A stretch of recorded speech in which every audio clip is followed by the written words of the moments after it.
I'd say there are probably 3 or 4 that come to mind. One is very effective organizational change management.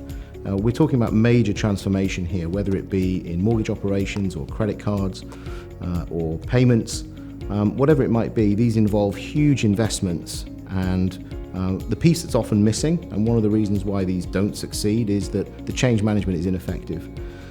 And so, one of the great things about ISG with our OCM practice is that we help these clients go through these transformation journeys, and we help them with effective governance, alignment of expectations, training, communications, and so on, just to make sure that wrapper, that change management wrapper, makes the transformation effective.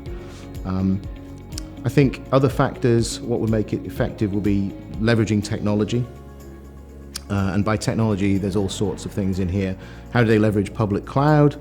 How do they leverage artificial intelligence, machine learning, and so on? How do they actually take the right technology and use it in the right way? So how do they use AI to improve virtual assistants or chatbots in their call centers? How do they use artificial intelligence to drive better decision making in areas of fraud detection and anti-money laundering, for example? Absolutely critical, those choices that they make in determining the success of whether they survive or they don't.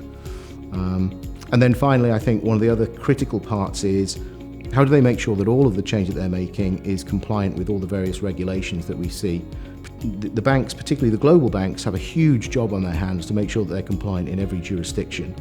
And while for around about the first 10 years after the financial crash, up to around about 2018, I'd say, there was a great degree of alignment between regulators in different jurisdictions, albeit at different paces.